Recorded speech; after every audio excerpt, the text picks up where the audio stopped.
A 12-day trial occurred in 2019 before an administrative law judge of the Occupational Safety and Health Review Commission, centering on the question of whether or not the employer who runs a mental health care facility had taken sufficient measures to protect workers from workplace violence exposures.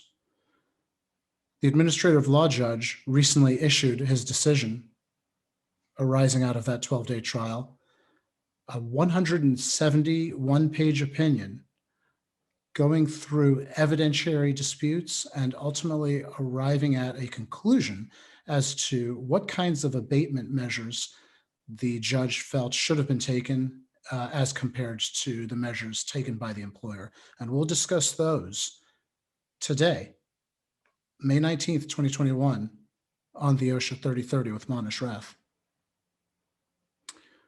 Welcome, everyone, to the OSHA 3030 with Manesh, Rath. I'm Manesh Rath. I'm an attorney here at Keller and Heckman in Washington, D.C. I am an attorney who practices on behalf of management in the field of occupational safety and health law. And I'm joined today by my colleague, Javane Tartar. Javane, who's been a part of the OSHA 3030 and part of Keller and Heckman for a number of years now, is somebody who practices OSHA law as well as other areas, including TSCA and Prop 65 issues, hazard communication issues. Javane, thank you very much for joining the OSHA 3030 today, and welcome. Thank you, Manesh. I appreciate you having me on today. Well, I appreciate it. And you've picked a great topic. We've had now, I think, somewhere around 95 episodes, and we're probably around our 95th episode of the OSHA 3030. We've been doing this for somewhere around 7 or 8 years. All of our prior episodes, Javane, as you know, are found on our website at khlaw.com/OSHA 3030. And for about half that time, we've been reproducing this as a podcast. So we'll record this webinar and then we'll republish it as a podcast. And since middle of last year, we've been doing this as we've been posting it. We've been doing it by video as well. And we've been posting it on YouTube. So if you've missed any prior episodes and you want to check it out, easy to do. Just make sure you check it out on YouTube, on your favorite podcast app, or on our website, khlaw.com. So Javane, as I said, we have a great topic today. This is an important topic because workplace violence is an area of workplace safety and health that is getting greater and greater attention, both at the agency as well as on Capitol Hill. So this decision, I think, is instructive to the employer community. So we're going to talk about, well, the number one OSHA issue these days is coronavirus management practices in the workplace. And so I think there's been some interesting developments since the last OSHA 3030. So we're going to take a quick second to talk about those, catch everyone up, and then we'll get into this discussion about this case, starting with the facts in the case. And then this is a general duty clause alleged violation. And so we'll talk about the general duty clause to make sure everyone understands that, because there is no workplace violence standard. And then we'll talk about some of the allegations by OSHA that the employer had not taken the right steps to preserve evidence. As I said, workplace violence is not a specific OSHA standard. So OSHA has been enforcing the concept under the general duty clause, but Congress has visited twice, conducted hearings of its own to determine whether or not OSHA should promulgate a specific workplace violence standard, perhaps specific to the healthcare industry to start with. And then finally, as we always do, we'll wrap up with what employers should do. So before we get into this case, Javane, why don't I really quickly go over some incredibly important developments in the field of COVID law, I'll call it. Last Thursday, the Centers for Disease Control, the CDC, issued a guidance statement stating that those persons who have been fully vaccinated may engage in everyday activities as they did prior to the pandemic, including no longer needing to wear masks in public, indoors, outdoors, and no longer needing to maintain 6 feet of separation. There are other elements to this guidance, and I think that the implications are complicated. For one thing, they were very clear that state and local mandates are not overruled. This is a CDC guidance for those who are fully vaccinated. For another, their definition of fully vaccinated is detailed. It requires that for those who take two-stage vaccination that they've received both dosages, and for those who've taken one-stage vaccination that they've received that dosage. And then in both cases, 14 days have transpired, because the date of vaccination is not the date where the full immunological benefit from those vaccinations has been achieved. A person who's vaccinated continues to mount a immunological response to the vaccine that continues to increase and improve over the successive 14 days.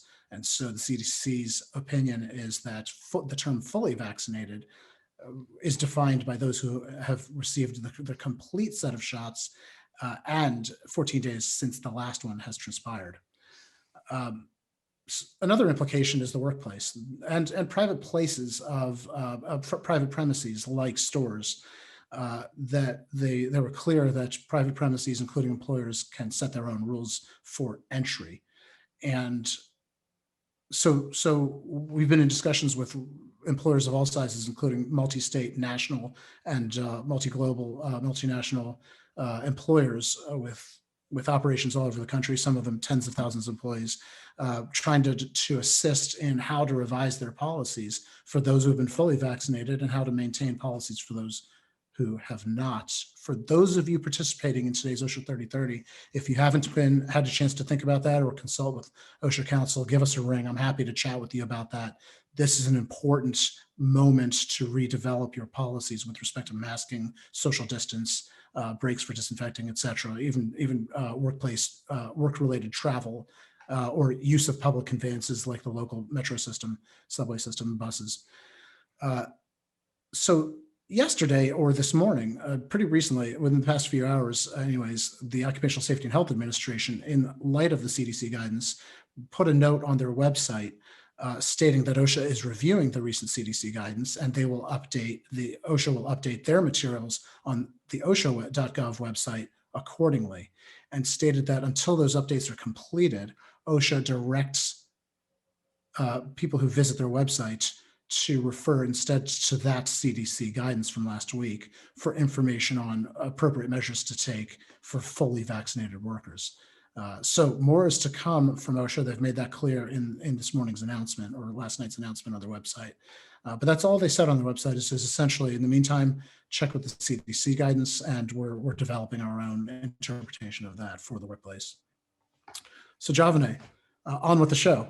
we That's are here. A great update. Yeah. Yeah, it's incredibly important. I think the implications for the workplace, for every single workplace, need to be addressed by each employer together with their OSHA counsel. But we're here today on, I think, an also incredibly important case relating to workplace violence. And the case is Secretary of Labor versus UHS of Delaware. Yes, so we'll start with a little bit of background about the healthcare center and the incidents that were brought to OSHA's attention. So Suncoast is a behavioral health care center that hosts children and adults and admits over 200 patients per month. So they're very busy. It's a subsidiary of Premier Behavioral Health Solutions of Florida, who is owned by UHS. And so UHS of Delaware is the management company for Suncoast. So they're both involved in this matter. And so OSHA received a complaint in 2015 about workplace violence in the facility, and they sent an inspector over to the facility. And after the inspection, the OSHA area office issued a hazard alert letter to Suncoast as a result, and notified them that employees were exposed to hazards in the workplace. 4 employees over the past year were injured and experienced serious fractures caused by interactions with patients.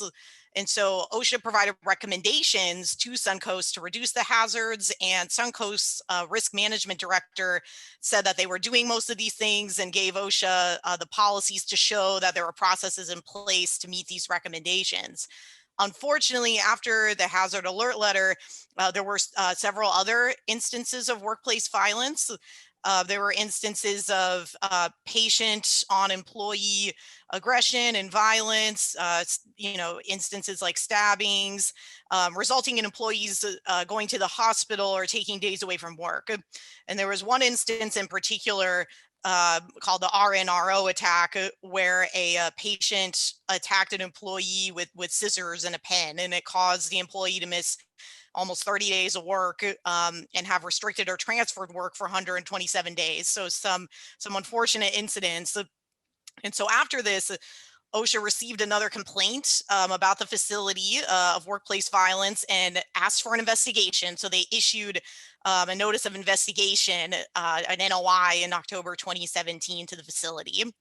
And as part of this investigation, OSHA requested a number of documents from Suncoast, like injury logs and photographs, but they didn't specifically ask for videotapes at this time. Later in the investigation, as the investigation progressed, OSHA did ask for videotapes, and Suncoast responded that they would need a written request for them.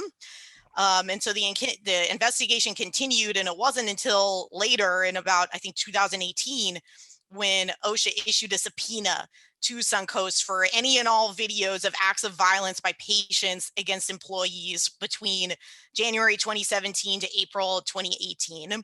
And so the subpoena, they issued the subpoena because they wanted to review these tapes.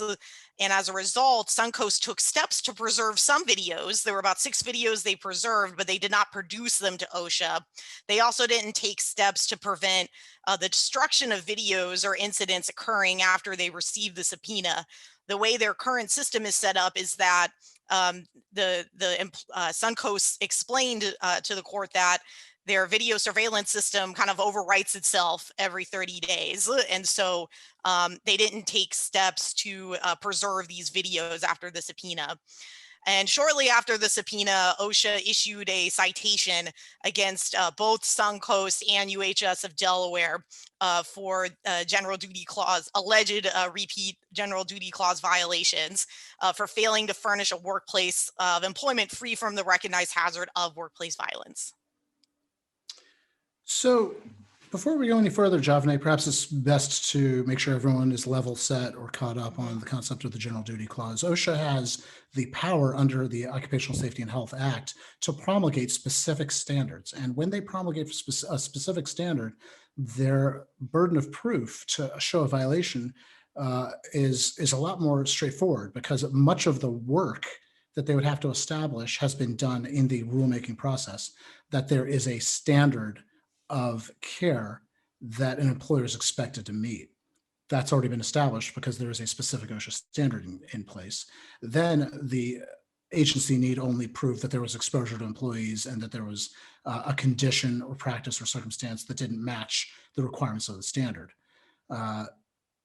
However, if there is a workplace or safety or health issue that is not specifically required, that there doesn't meet a specific requirement under an OSHA standard, OSHA may consider using a different part of the Occupational Safety and Health Act called the General Duty Clause of that act. The General Duty Clause essentially says every employer has a general duty to provide a safe and healthful workplace for every worker.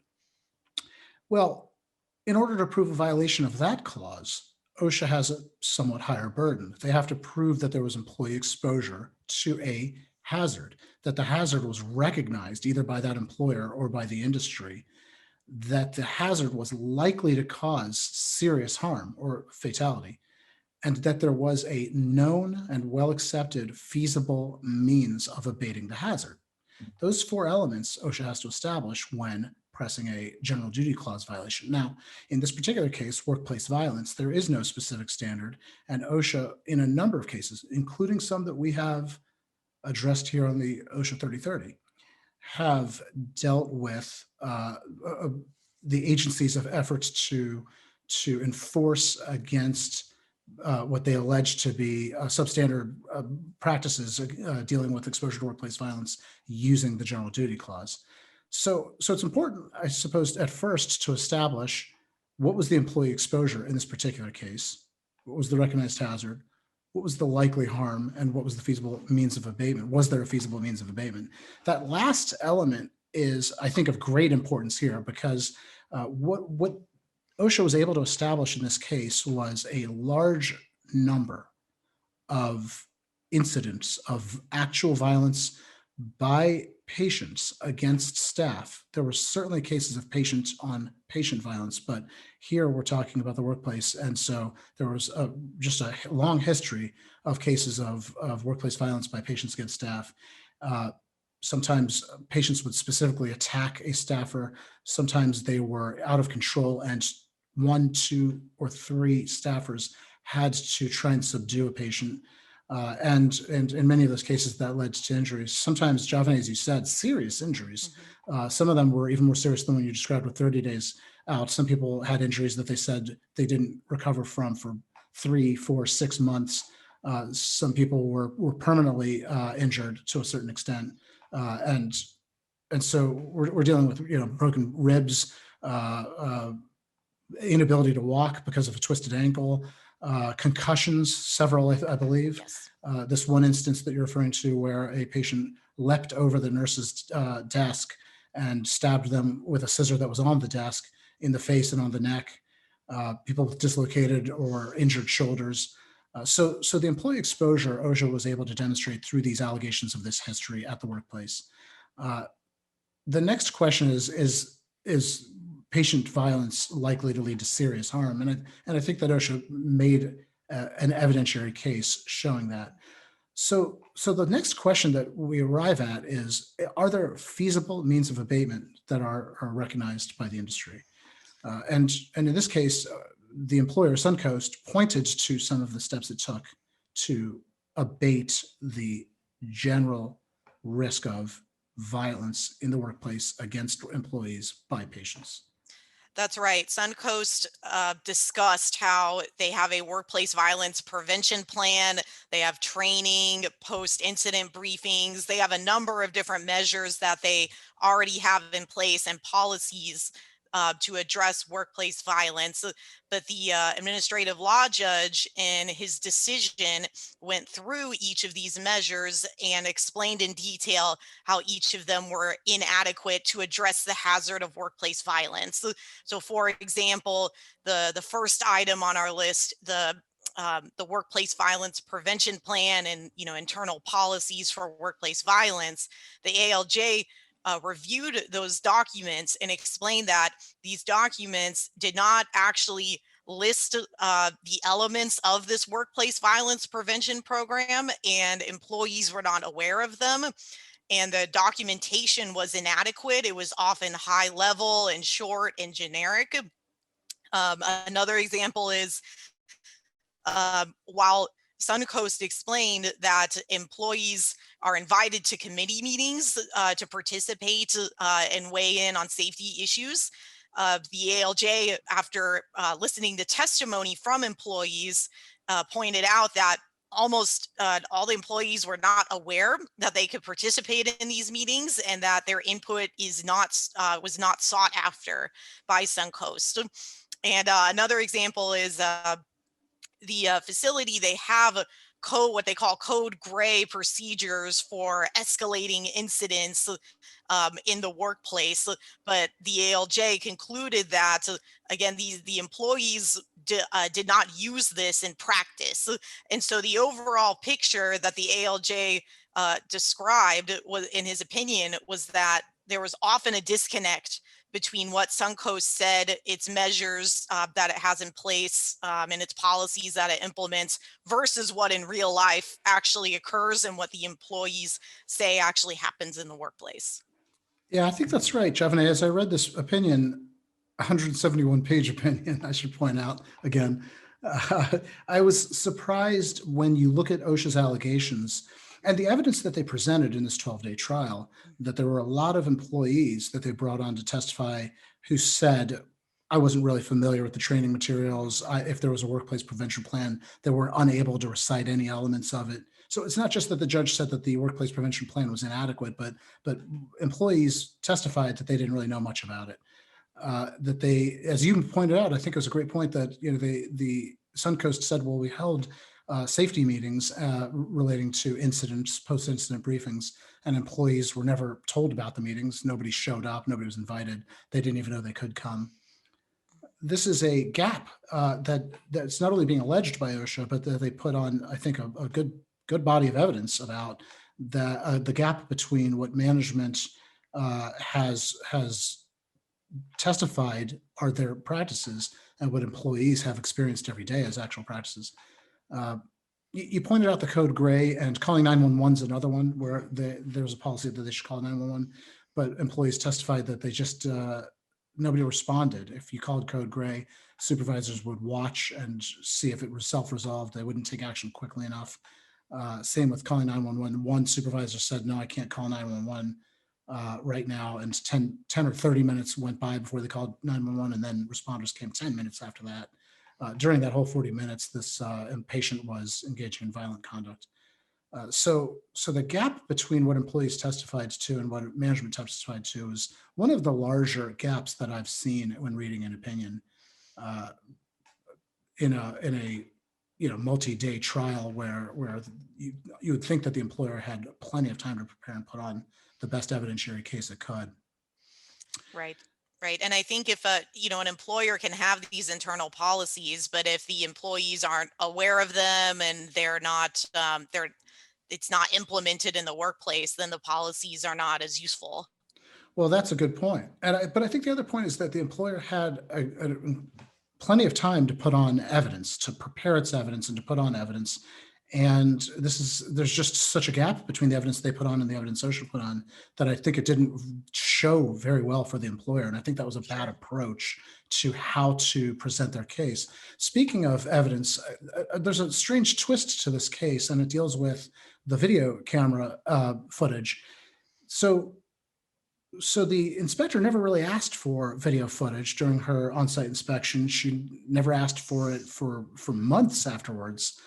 So she let months go by. She never told them that she wanted them to preserve any documents. She never told them she wanted to preserve the videographic evidence. And then months later, she asks for it. To be sure, I think that the better approach for Suncoast would have been to produce everything they had. But they objected. They did not produce. There was the necessity for a motion to compel videos, which I think is a very it's a calculated approach, I'm sure, but I think it's one that's I'd really have to understand why Suncoast took it to the extent that they were subjected to a motion to compel to produce those videos, and then explain why they hadn't produced it under standard rules of discovery of information. So I'm, without knowing more, don't understand their decision there. So then there was a motion to compel and an evidentiary hearing and a compel hearing, where they had to present cause for not producing earlier. When they finally produced under an order to compel, they produced 6 videos. But I think that there were at least twice that many incidents of violence that had been alleged as part of the case. And there were many videos that were simply missing. As you noted, this is recorded, the video feed goes to a hard drive, the hard drive stores it, and then continues to re-record over it in a loop over every 30 days. So data is automatically being lost. It's not like they deliberately destroyed it. On the other hand, OSHA complained, you don't have to deliberately destroy it to engage in misconduct with the duty to preserve evidence. You have to take affirmative measures to arrest automatic destruction, and you didn't. So you should have pulled those videos out from the automatic rewriting process. You should have recorded them to a DVD, for example. The ALJ heard Suncoast. They actually held off on ruling on this as far as whether or not the destruction of these videos was sanctionable until the trial, and then they ruled on it. Having heard all evidence, they concluded that this was unexcusable, permissive destruction. And so there's serious sanctions for allowing evidence of this value to be destroyed. And I think probably the most important one is that inferences that evidence could have clarified will now be taken by the court in the light most favorable to the party who sought that evidence. So in this particular case, what that means in plain English is if OSHA wanted the videos to show, for example, that means of abatement were available that weren't used, then they could say, well, Judge, that's what we wanted to prove, and there's no videos. They were destroyed, and so we want an inference that reasonable means of abatement were available that weren't used in that particular case. And the judge will because of the force of that sanction, will grant that inference. So every element of defense quickly gets eroded away once you have that sanction hanging over your head, which is why I really don't understand the strategy without knowing more by Suncoast. But that penalty seemed to have worked against Suncoast all through the administrative law judge's decision and the 4 elements of the general duty clause. In addition, of course, there is this idea that the judge can issue sanctions fees, attorney's fees for the costs of having to go through a motion to compel in the first place. But the judge basically opined that at the very least, at the moment that there was a notice of investigation, there was a duty to preserve, and OSHA didn't need to notify you of its duty to preserve. And that duty could have gone back as far as the time of the initial hazard alert letter. I would argue that by the time there was a notice of investigation, that certainly is a good point at which it's unequivocal that the employer should know he has a duty to preserve evidence. So as a consequence, the administrative law judge ruled that the employer, Suncoast, had not taken sufficient measures to protect the employees from workplace violence. And he noted at least 8 abatement measures that he thought would constitute adequate practices that he didn't see evidence Suncoast had adequately engaged in. Some of them I'm not so sure I think are meaningful or will have a meaningful reduction effect on workplace violence. But he said that an employer should develop a written workplace violence plan that in this particular case, Suncoast should have redesigned the nurses' stations so that patients can't get over the desks or around to attack nurses. And also the intake station where patients first come in, often brought in by law enforcement officials, should have had more protective barriers. That there should be a 911 practice where staff are told that they can call 911 immediately. That there should be a specific staffer assigned to monitor patients for aggressive behavior or violence, that there should be post-incident training and information should be exchanged with shift to shift all employees about an employee who has demonstrated violent tendencies or aggressive behavior or threats of violence.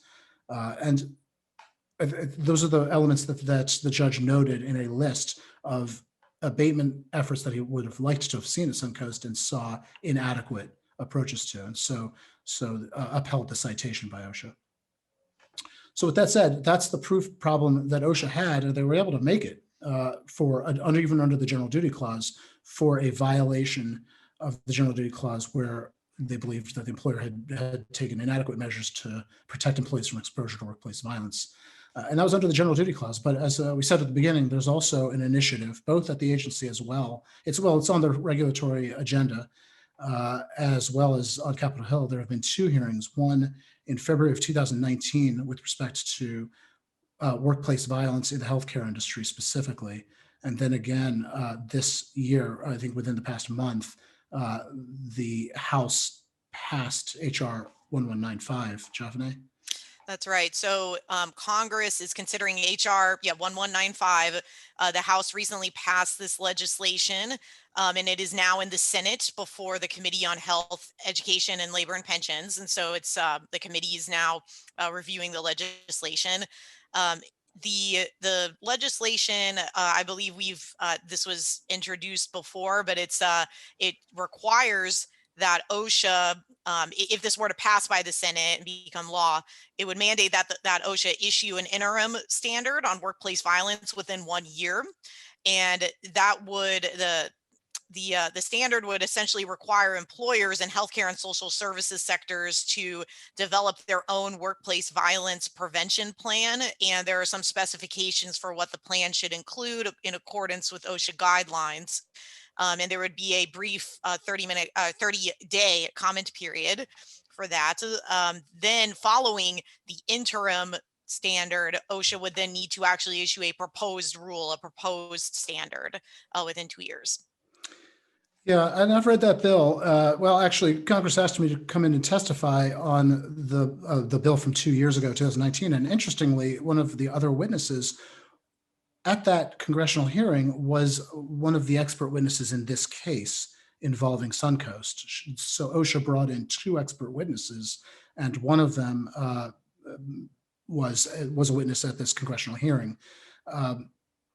The bill would essentially call for employers to conduct a hazard assessment of their workplace, identify measures that can be taken, develop a workplace plan. The development of the workplace violence protection plan or prevention plan should solicit employee input, and then there should be a continuous improvement element to the plan where incidents are reviewed and there's an exchange of information between management and employees. So now, as you say, this is going to the Senate, and if passed, OSHA will be compelled to develop an interim standard and then a final standard within 1 and 2 years, respectively. So what should employers do? Well, we've got a couple of minutes left for the program.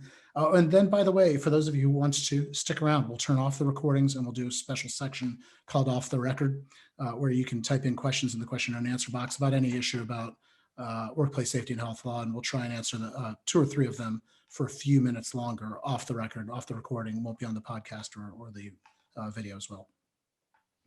So what should employers do? Well, I think to begin with, it's imperative for employers to develop a workplace violence prevention program if the nature of the work is one where workplace violence is predictable or foreseeable reasonably based on the industry, the geography, the history of the particular workplace, or the history in the industry for the potential for workplace violence.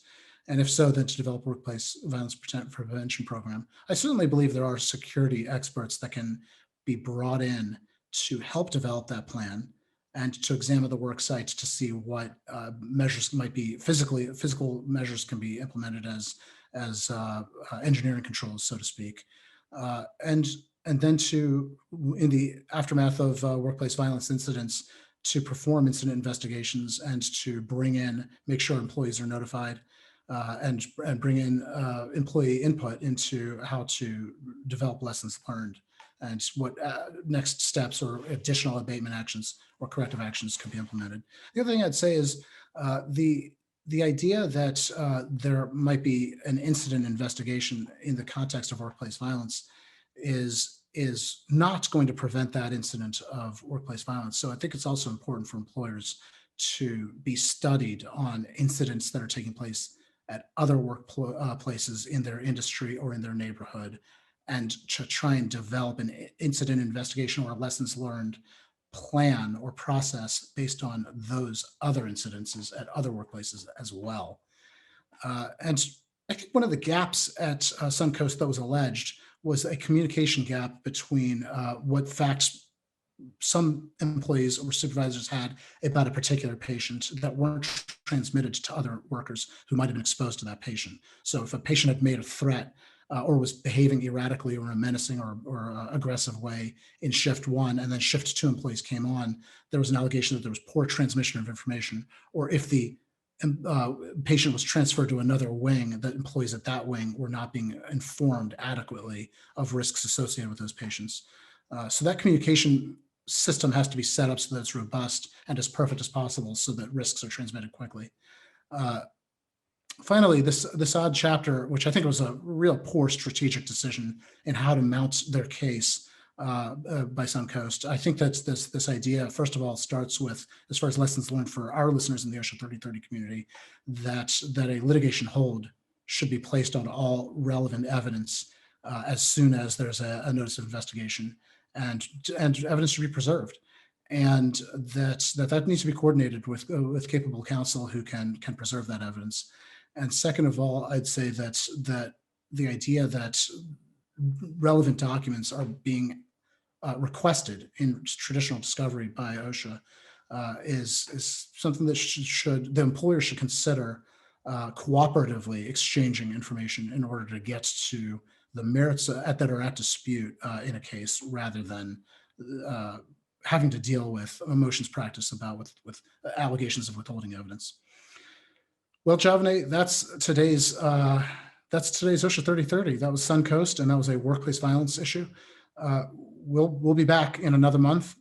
In the meantime, more developments can be found on LinkedIn for all of our pages. Javane Tartar has a LinkedIn page. My colleagues, Larry Halprin, David Servati, Taylor Johnson, John Gustafson have their own LinkedIn pages, as do I. The OSHA 3030 will be rebroadcast as a podcast as well as on YouTube. And we're on pretty much all of your favorite podcast apps, so you can catch it on the go. But the live program is the only one that has this question and answer off the record that we're going to get into in just 1 minute. Our next program will be on June 16th at 1 p.m. Eastern, always on a Wednesday and always at 1 p.m. Eastern. Our sister programs here at Keller and Heckman, the TSCA 3030, the REACH 3030, and the FIFA 3030 are also coming up soon. So stay tuned for announcements about those. TSCA and REACH 3030s are coming up on June 9th, 2021 at 1 p.m. and 1:35 Eastern, respectively. Great programs. If your operations are affected by TSCA or REACH, make sure you tune in. Remember, for all of these programs, when you get an invitation, the only thing we ask, spread the word and forward it to 3 more people. If you've already forwarded it to 3 people, thank you very much. But please forward it on to 3 more. New members of our community are the lifeblood of keeping this program going, hopefully for years to come. Well, thank you, Javane Nakumaram, for participating in today's OSHA 3030. And thank you all for joining us for another episode. We look forward to seeing you again next month. And until then, stay safe.